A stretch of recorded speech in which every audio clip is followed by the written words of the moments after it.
Sa isang underground elevator na puno ng mga supply, nagising ang binatilyo na walang maalala. Sa pag-akyat ng elevator, narinig niya ang isa sa mga kahon na gumawa ng kakaibang ingay at tumingin ng malapitan para lang magulat sa isang baboy.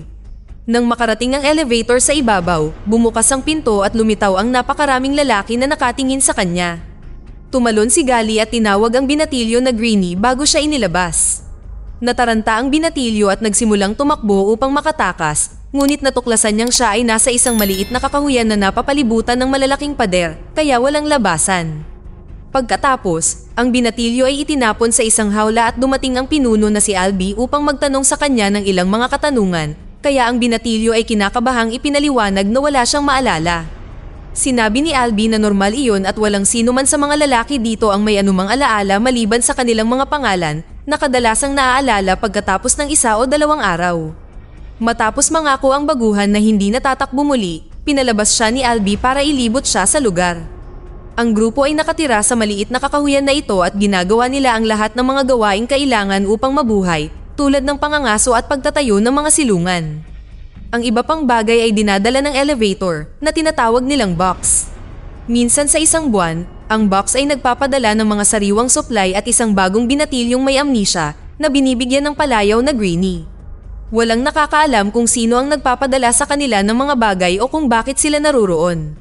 Napansin ng baguhan ng katakot-takot na pinto sa dingding at binanggit ni Albie ang 3 panuntunan. Gawin ang iyong bahagi, huwag saktan ng ibang tao, at huwag pumasok sa pintong iyon. Pagkatapos, natapos ni Chuck ang paglilibot kay Greenie, ngunit ang bagong lalaki ay nahuhumaling sa pagtingin sa pinto. Sa sandaling iyon ay lumabas sina Ben at Minho at ang baguhan ay nagulat, sinabing akala niya ay hindi sila pinapayagang pumasok.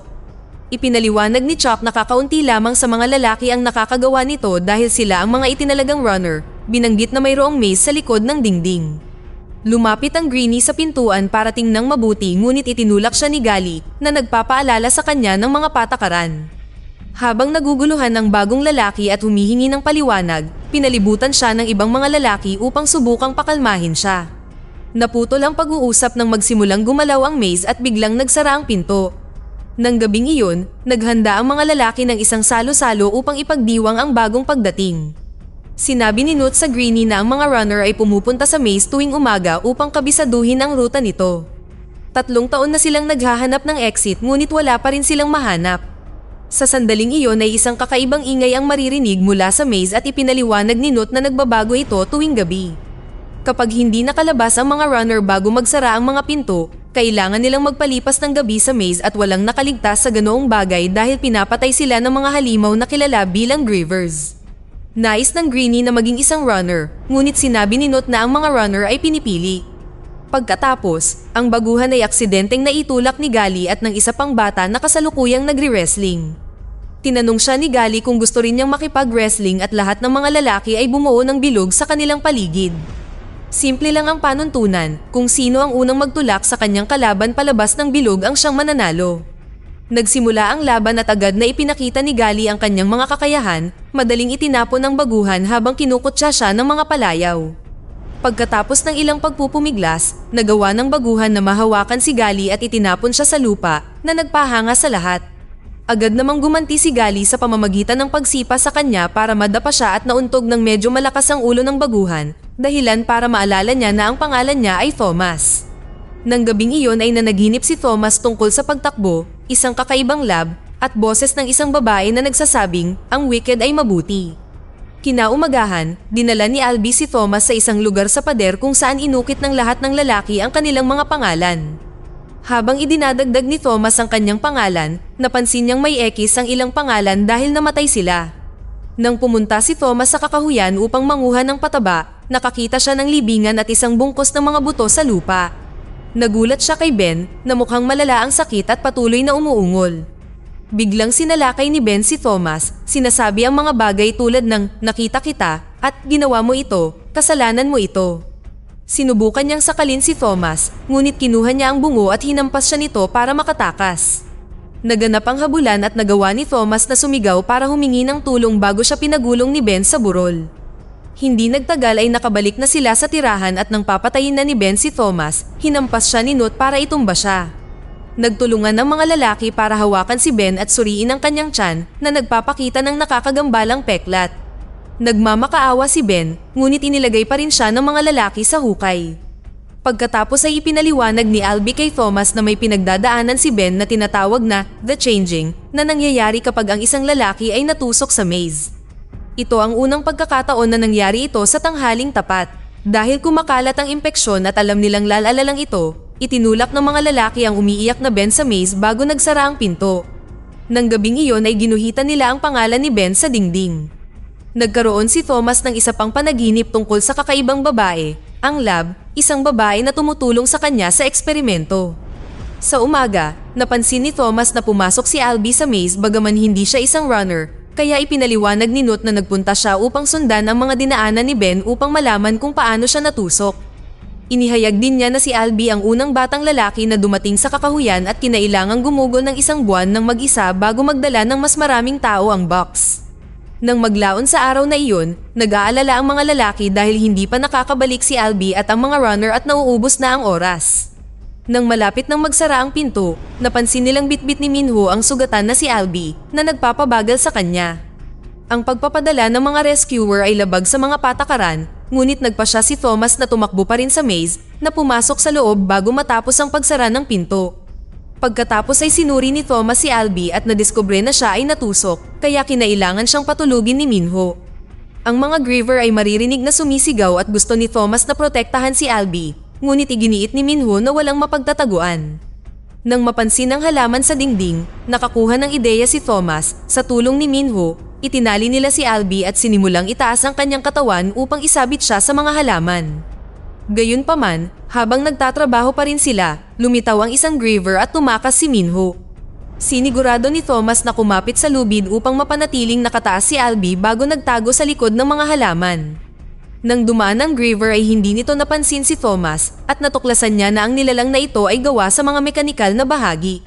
Matapos mawala ang halimaw, lumabas si Thomas upang itali ang lubid sa mga sanga, ngunit kinailangan niyang magtago nang muling lumitaw ang griever.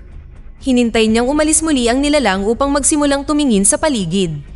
Biglang may bumagsak sa kanyang balikat at tumingala si Thomas para lang mahanap ang griever na umaakyat sa mga dingding. Bumagsak ito sa lupa at nagsimulang habulin si Thomas na nagsimulang tumakbo ng mabilis hanggat kaya niya hanggang sa mapunta siya sa may harang na pasilyo. Desperado, nagsimulang umakyat si Thomas sa halaman at nakarating sa tuktok ng pader at tumakbo sa itaas, ngunit napunta siya sa pagitan ng napakataas na pader at ng griever. Nang walang ibang pagpipilian, gumawa siya ng isang malaking pagtalon at nagawang kumapit sa halaman. Ganoon din ang ginawa ng griever at dumapo sa ibabaw niya, naglabas ng mekanikal na kamay na may karayom at sinubukang tusukin siya. Naiwasan ito ni Thomas ngunit ang bigat ng griever ay naging sanhi upang maputol ang halaman at bumagsak silang pareho sa lupa. Ang mga paa ng griever ay nakabuhol na ngayon sa mga halaman kaya sinamantala ni Thomas ang pagkakataong tumakbo at nakasalubong si Minho. Nagsisimula ng magbago ang maze at tumakbo si Minho sa isa pang seksyon, umaasa na mapatay ang griever na ngayon ay napalaya ang sarili mula sa mga halaman. Nang makitang gumagalaw ang mga pader, hinintay ni Thomas na makahabol ang nilalang. Nang malapit na ito, nagsimula siyang tumakbo sa pagitan ng mga nagsasarang pader, tinutokso ang halimaw na sundan siya. Kinabukasan, nagulat ang mga lalaki nang makita sina Minho at Thomas na inilabas si Albie mula sa maze at nalaman na dahil sa plano ni Thomas ay nagawa nilang mapatay ang isang griever. Pagkatapos, ang grupo ay nagkaroon ng pagpupulong upang talakayin kung ano ang nangyari at gusto ni Gali na parusahan si Thomas sa paglabag sa mga patakaran, ngunit naisip ni Minho na dapat nilang gawin siyang runner. Sumang-ayon ang lahat maliban kay Gali na nag-iisip na masyadong pangbaguhan si Thomas. Naputol ang pag-uusap nang marinig nila ang paparating na kahon na hindi dapat nangyayari ng ganito kaaga. Nang tumingin sila sa loob ay wala silang nakitang mga supply at sa kanilang pagkabigla, ang baguhan ay isang walang malay na babae na nakilala ni Thomas mula sa kanyang panaginip. Nakahanap si Nut ng sulat sa kanyang kamay na nagsasabing siya na ang pinakahuli. Bigla siyang nagising at tinawag si Thomas sa pangalan bago muling nakatulog. Matapos dalhin ang babae sa isang kubo, binigyang diin ni Thomas na ngayon ay alam na nilang makakaligtas sila sa maze at gusto niyang bumalik upang maghanap ng mga sagot, kaya kinumbinsi ni Minho ang tatlong runner na sumama sa kanila. Ang grupo ay nagmamadaling pumasok at natagpuan ang patay na griever na nadurog sa pagitan ng mga pader.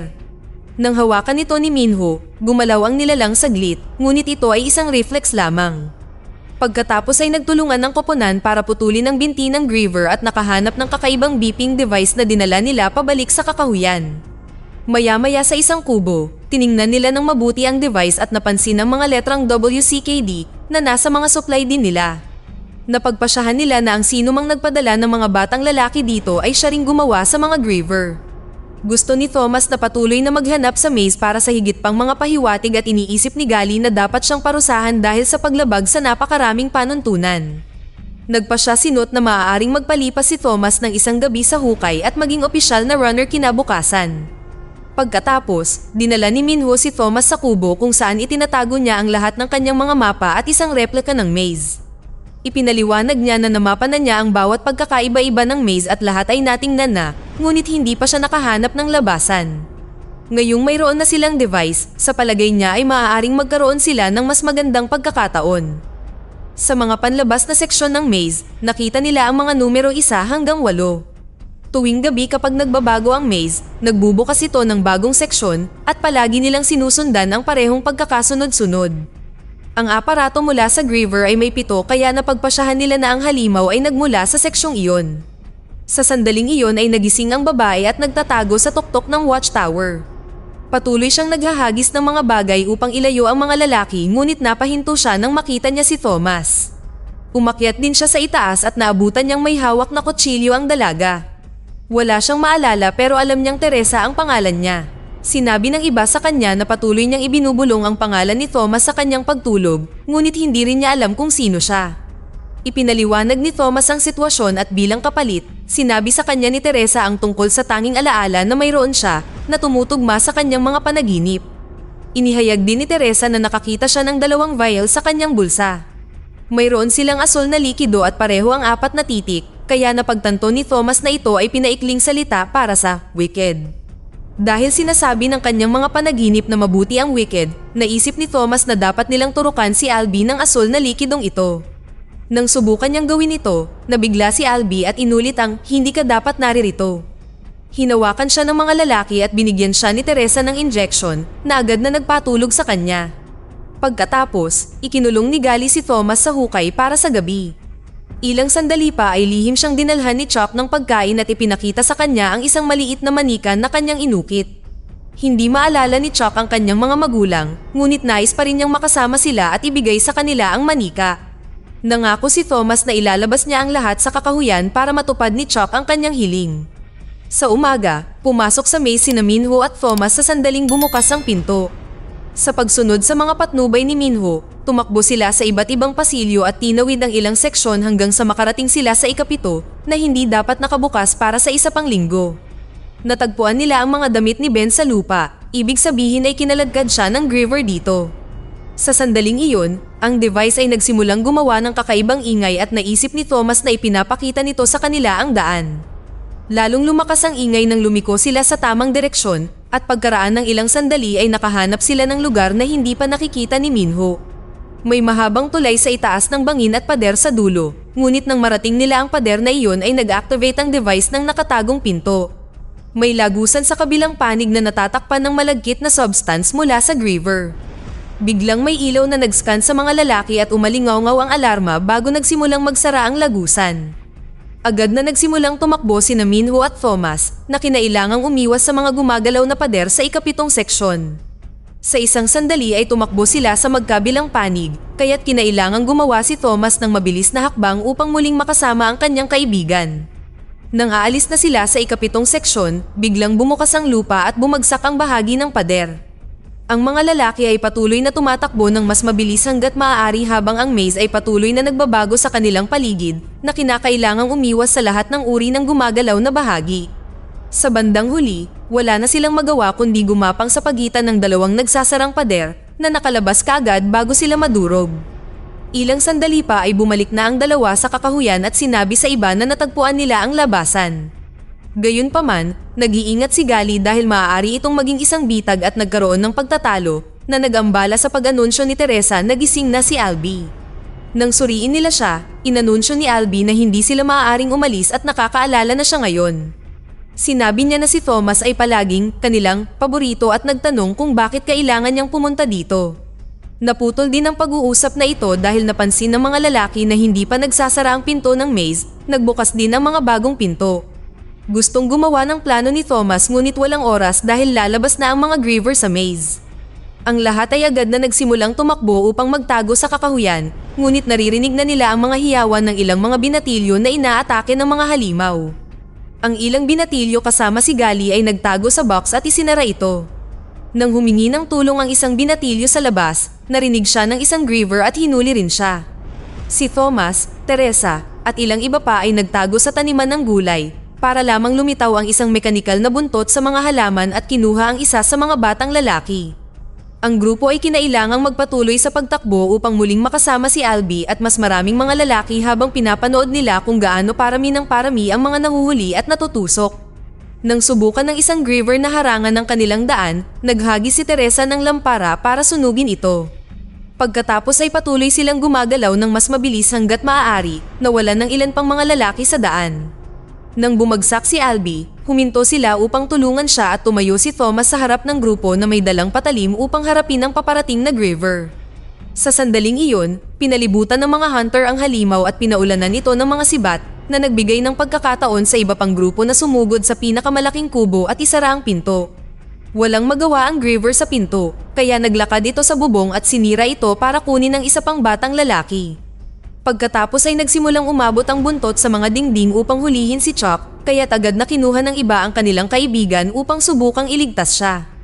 Nang may handa na ng halimaw ang pangtusok, tumakbo si Albie para putulin ito at hinampas ang mekanikal na kamay hanggang sa malaglag nito si Chuck para umalis. Sa kasamaang palad, bumalik ang griever pagkaraan ng ilang segundo at nakuha si Albie na nagsabi kay Thomas na ilabas ang lahat sa glade bago siya dinala palayo. Pagkatapos ay tumigil ang ingay at ang grupo ay umalis sa kubo para lang matuklasan na ang tanging nakaligtas ay sila at ang mga lalaki na nagtago sa box. Lumapit si Gali para suntukin si Thomas, sinisisi siya sa lahat. Desperado para sa mga sagot, tinusok ni Thomas ang kanyang sarili ng pangtusok ng griever at nahimatay. Nanaginip siyang muli tungkol sa lab, nakita si Teresa, ilang mga batang lalaki sa mga eksperimento, at isang kakaibang babae na nagpipilit na ang wicked ay mabuti. Nang magising si Thomas, nasa hukay siya kasama si Teresa na nagligtas sa kanya gamit ang isa pa niyang vial. Dumating si Nanut, Minho, at Chuck upang suriin sila at ipinaliwanag na kontrolado na ni Gali ang grupo sa pamamagitan ng pagkumbinsi sa kanila na ang lahat ay kasalanan ni Thomas. Sa kanilang pagkabigla, sumang-ayon si Thomas at sinabi sa kanila kung ano ang naaalala niya. Noong mga bata pa ang mga lalaki, pinag-eksperimentuhan sila ng wicked bago isa-isa silang pinapunta sa maze. Nagtrabaho sina Thomas at Teresa para sa wicked at pinanood ang buong proseso. Ang kakahuyan at ang maze ay hindi isang bilangguan, ito ay isang pagsubok na dapat nilang lagpasan. Sumang-ayon ang pangkat na dapat nilang tapusin ang kanilang nasimulan. Makalipas ang ilang minuto, dinala sina Thomas at Teresa kay Gali na tinatapos ang paglalagay ng X sa mga pangalan sa dingding. Gusto ni Gali na itapon ang dalawa sa maze, ngunit ang ilan sa mga lalaki ay nag-aalangan at iniisip na maaaring alam talaga ni Thomas ang labasan. Ginamit ni Thomas ang distraction para patumbahin ang mga bantay na humawak sa kanya at pinigilan ni Minho si Gali sa pamamagitan ng pagbabanta sa kanya gamit ang kanyang patalim. Pagkatapos ay inanunsyo ni Thomas na siya at ang kanyang maliit na koponan ay aalis at lahat ay welcome na sumama sa kanila. Iniisip ni Gali na baliw siya ngunit kalahati ng mga lalaki ang pumasok sa maze kasama nila. Pagkatapos ng maraming pagtakbo, ang bagong grupo ay nakarating sa ikapitong seksyon at nakahanap ng griever na nagbabantay sa lagusan. Ang mga kabataan ay nagmamadaling bumaba sa tulay at inatake ang hayop, pinalibutan ito ng kanilang mga sibat at patalim. Sinimulan nilang itulak ito habang iniiwasan ang mga pag-atake mula sa buntot na nagawa pa ring itapon ng isang batang lalaki sa tulay. Sa panahon ng pakikipagpunyagi, inatake ni Teresa ang isang mekanikal na binti at hindi sinasadyang natamaan nito ang device na naging sanhi ng paglipad nito. Agad na tumakbo si Chuck upang kunin ito at napunta sa gilid ng tulay kung saan nakita niya ang pangalawang griever na umaakyat. Mabuti na lang at hinila ni Teresa si Chuck pabalik bago siya bumagsak. Sa labis na pagsisikap, ang mga lalaki ay patuloy na nagtutulak at kalaunan ay nagawang itapon ng griever sa kailaliman, ngunit lumitaw ang dalawa pang griever sa tulay. Habang pinipigilan sila ng mga lalaki at nawalan ng mas maraming tao, dinala ni Teresa at Chuck ang device sa pintuan upang buksan ito at ipakita ang lagusan. Tumakbo ang dalawa sa loob at nakahanap ng isa pang pinto na hindi magbubukas kung wala ang 8 numero na code. Napagpasyahan ni Thomas na ito ay maaaring ang pagkakasunod-sunod ng mga seksyon ng maze na sinimulan ni Minho na bigkasin. Bago siya makatapos, tumalon ang Griever mula sa itaas at dumapo sa ibabaw niya. Ang isa sa mga lalaki ay nagmamadaling tumulong bilang isang distraction, kaya siya ang nahuli ng Griever sa halip at si Minho ay nailigtas. Habang nagsisimulang bumalik ang grupo upang magtago sa tunnel habang pinapanatili pa rin ang mga Griever sa malayo, natapos ni Minho na sabihin ang pagkakasunod-sunod ng numero at ginamit ito ni Teresa para buksan ang pinto. Ang mga dingding sa lagusan ay nagsimulang magsara muli at hinagis ni Thomas ng sibat ang mga Griever upang pigilan sila hanggang sa sila ay madurog. Pagkatapos, tumawid ang grupo sa pinto at nakahanap ng pasilyo sa isang modernong gusali na may aktwal na kuryente. Dinaanan nila ito hanggang sa makakita sila ng isa pang pinto na may nakasulat na exit. Sa likod nito, mayroong isang lab na puno ng mga patay na siyentipiko at gwardya. Sa pangunahing silid, may mga computer na may mga security camera na nagpapatunay na pinagmamasdan ng mga siyentipiko ang kakahuyan. Nang pindutin ni Thomas ang isang button, nagsimulang mag-play ang video recording sa screen na nagpapakita sa babae mula sa kanyang panaginip. Si Dr. Ava ang direktor ng Wicked na nangangahulugang Operations of the World Catastrophe Kill Zone Department. Ipinaliwanag niya na kung pinapanood nila ito, nangangahulugan ito na nakumpleto na nila ang maze trials na umiiral dahil may dahilan. Maraming taon na ang nakalilipas, sinunog ng araw ang mundo at bilyon-bilyong buhay ang nawala sa apoy at tagutom. Pagkaraan, isang virus na kilala bilang flare ang pumalit sa mundo. Inaatake nito ang utak at ginagawang marahas ang mga tao. Dati ay naniniwala sila na ito ay hindi magagamot, ngunit sa kalaunan, isang henerasyon ng mga imyon ang ipinanganak at ang mga siyentipiko ay nagsimulang mag-eksperimento sa mga batang iyon upang mahanap ang lunas. Ang mga bata ay inilagay sa loob ng malupit na kapaligiran tulad ng kakahuyan upang pag-aralan ang kanilang aktibidad sa utak, ngunit hindi lahat ay sumang-ayon sa mga pamamaraang ito kaya inilihim ito ng Wicked. Nagtapos ang video sa pagpapakamatay ni Ava gamit ang baril. Habang sinusubukan ng grupo na iproseso ang impormasyong ito, isa pang pinto ang bumukas. Bago sila makagalaw, lumitaw si Gali sa likuran nila at napansin ni Teresa na natusok siya. Sinabi ni Gali na walang kalayaan doon at nagpaputok sa parehong oras na hinagisan siya ni Minho ng sibat para patayin siya. Sa kasamaang palad, ang ligaw na bala ay tumama kay Chuck na ibinigay kay Thomas ang kanyang maliit na manika at nagpasalamat sa kanya bago mamatay. Habang umiiyak ang grupo para sa kanilang namatay na kaibigan, lumitaw ang isang grupo ng mga armadong lalaki upang kaladkarin sila palabas ng lab. Isang helicopter ang naghihintay sa kanila sa labas para dalhin sila. Samantala, buhay pa si Ava at sinabi sa kanyang mga kasamahan na nahulog na si Thomas sa bitag, kaya magsisimula ang ikalawang yugto. Dito na nagtatapos ang ating kwento. Sana ay nagustuhan nyo. Mag-subscribe na kung hindi ka pa nakasubscribe, pindutin na rin ang notification bell at like button upang matulungan ang channel at mag-iwan na rin ng komento. Maraming salamat sa panonood.